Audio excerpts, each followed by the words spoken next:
अस्सलामुअलैकुम। आज हम देखते हैं व्हाट इज़ बायोमोलिक्यूल्स।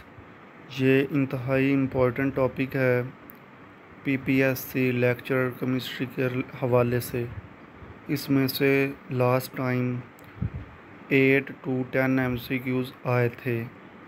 इस बार भी बायोकेमिस्ट्री में से 8 to 10 एमसीक्यूज़ आ सकते हैं। इंतहाई इम्पोर्टेंट टॉपिक है, उसका आगाज़ आज हम कर रहे हैं।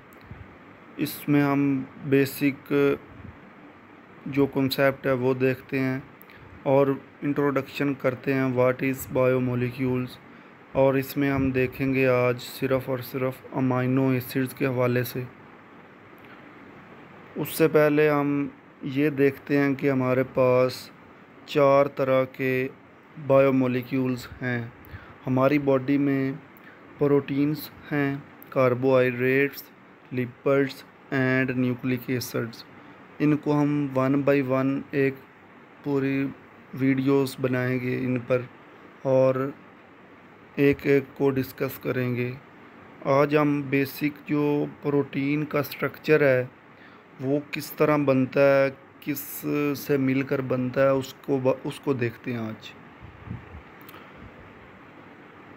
जैसा कि हम जानते हैं कि बहुत से मोनोमर अगर मिलें तो एक पॉलीमर बनता है।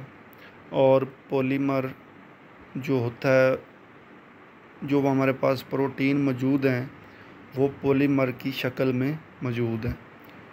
लॉन्ग चेन होते हैं, अमाइनो एसिड्स आपस में पेप्टाइड लिंकेज के थ्रू बॉन्ड बनाते हैं और एक प्रोटीन का स्ट्रक्चर बनता है। प्रोटीन का जो स्ट्रक्चर है वो भी तीन तरह का प्राइमरी स्ट्रक्चर होता है, एक सेकेंडरी स्ट्रक्चर होता है और एक टर्शरी होता है, क्वाटरनरी होता है। इनको हम डिटेल में देखेंगे बाद में। सिंपल हमें ये पता होना चाहिए बेसिक जो उनका स्ट्रक्चर है वो अमाइनो एसिड्स पर मुश्तमिल होता है और वो अमाइनो एसिड्स जो हैं वो आपस में पेप्टाइड लिंकेज के थ्रू बॉन्ड बनाते हैं और एक लार्ज मॉलिक्यूल बनाते हैं जिसे हम प्रोटीन कहते हैं। अगर हम स्ट्रक्चर देखें अमाइनो एसिड का, इसमें अल्फ़ा कार्बन लगा होता है और 2 फंक्शनल ग्रुप्स लगे होते हैं, amino group and carboxylic group. इस स्लाइड में उसका जो स्ट्रक्चर है उसको दिखाया गया है। एक तरफ अमाइनो ग्रुप लगा हुआ है कार्बन के और दूसरी तरफ कार्बोक्सिलिक ग्रुप लगा हुआ है अल्फ़ा कार्बन के ऊपर। जो अमाइनो ग्रुप के ऊपर नाइट्रोजन है उसके ऊपर लोन पेयर है। इसकी वजह से ये बेसिक करैक्टर रखता है, अमाइनो एसिड बेसिक करैक्टर भी रखता है।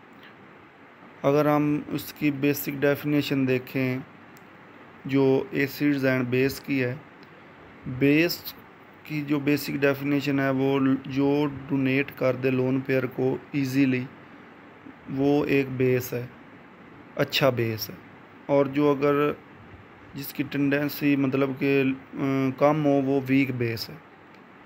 और इसी तरह एसिडिक पार्ट है जो कार्बोक्सिलिक ग्रुप लगा हुआ है, उसकी वजह से ये प्रोटॉन को इजीली डोनेट कर देता है और ये as a basic acidic part भी बिहेव करता है।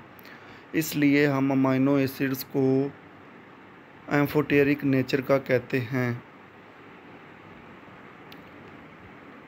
इसमें हम देख रहे हैं कि हमारी बॉडी में जो अमाइनो एसिड पाया जाता है वो इक्विलिब्रियम फॉर्म में मौजूद है। कभी वो कैटायनिक कंडीशन में चला जाता है, कभी आयनाइनिक में और कभी वो न्यूट्रल हो जाता है। और ज़्यादातर यही फॉर्म जो न्यूट्रल होती है जिसे हम फिजियोलॉजिकल पीएच भी कहते हैं और इसे हम ज़्यूटर आयन भी कहते हैं। ज़्यूटर आयन में बोथ फॉर्मल चार्जेस मौजूद हैं, पॉजिटिव एंड नेगेटिव। और अगर हम कैटायनिक का देखें, जब अगर हम एसिडिक कंडीशन में उसे देखते हैं तो वो एज अ मतलब कि उसके ऊपर पॉजिटिव चार्ज आ जाता है। और अगर हम उसी को बेसिक कंडीशन में चेक करें तो वो एज अ एनायनिक पार्ट मतलब उसको बिहेवियर शो करता है। और हमारे पास दो तरह के अमाइनो एसिड्स मौजूद हैं, essential amino acids and non essential amino acids. Essential amino acids वो हैं जो हमारी बॉडी प्रिपेयर नहीं करती और हमें बाहर से फूड के ज़रिए मुख्तलिफ जो हम डाइट प्लान हमारा होता है, डाइट खाते हैं, उससे हम उसका जो मतलब एसेंशियल अमाइनो एसिड को हासिल करते हैं जो हमारी बॉडी प्रिपेयर नहीं करती। और वो अमाइनो एसिड्स जो हमारी बॉडी के अंदर बन रहे हैं उन्हें हम नॉन एसेंशियल कहेंगे, क्योंकि वो हमारी बॉडी में उसकी मिकदार मौजूद है। जो ये 26 टोटल हैं, अमाइनो एसिड्स की तादाद 26 है। जो प्रोटीन्स में हम पढ़ेंगे वो 20 हैं टोटल, जिसमें 10 जो हैं वो एसेंशियल अमाइनो एसिड्स हैं और 10 ही नॉन एसेंशियल अमाइनो एसिड्स हैं। इसके रिलेटेड एक आध MCQs पूछ लेते हैं। कोई एक मतलब के नाम दिया होगा और पूछा गया होगा कि इसमें एसेंशियल अमाइनो एसिड कौन सा और नॉन एसेंशियल अमाइनो एसिड कौन सा है। आप एक एसेंशियल अमाइनो एसिड को याद कर लें। उसकी एक ट्रिक है, learn the very important lesson happily and motivate trustee people. ये आप अगर इसको देखते हैं, लर्न से ल्यूसीन है, दी से थ्रियोनीन है, वेरी से वैलीन है, इम्पोर्टेंट से आइसोल्यूसिन, लेसन से लाइसिन, हैप्पीली से हिस्टिडीन, एंड से अर्जिनिन, मोटिवेट से मिथियोनिन, ट्रस्टी से ट्रिप्टोफैन, पिप्पल से फिनाइल एलिनिन। ये अगर आप 10 एसेंशियल अमाइनो एसिड्स को याद कर लेते हैं, इसके अलावा जो भी आएगा वो नॉन एसेंशियल में आएगा, तो इस तरह आप इजीली इन्हें याद कर सकते हैं। इस स्लाइड में थोड़ा सा ब्रीफली जो बताया गया अमाइनो एसिड्स के बारे में, वही कि जो इसका स्ट्रक्चर इसमें बेसिक पार्ट है और अमाइनो ग्रुप की वजह से बेसिक करैक्टर है और कार्बोक्सिलिक ग्रुप की वजह से ये एसिडिक पार्ट है और एम्फोटेरिक नेचर इनकी होती है, ज़्विटर आयन जिसे हम कहते हैं, और ये वाटर सोलेबल होते हैं। 26 में से ओनली ग्लाइसिन ऑप्टिकली इनएक्टिव है।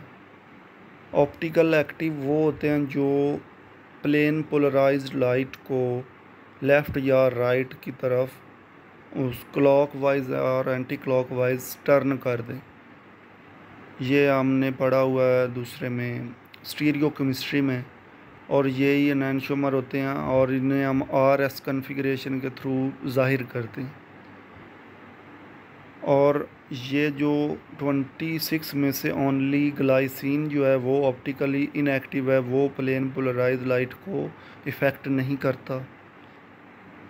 और alpha amino acids are crystalline solids, water soluble, और इनके मेल्टिंग पॉइंट्स जो हैं वो हाई होते हैं और can exist as zwitterion. Zwitterion को हम पढ़ चुके हैं पहले भी। और ये एक इम्पॉर्टेंट टर्म है, iso electric point. What is iso electric point?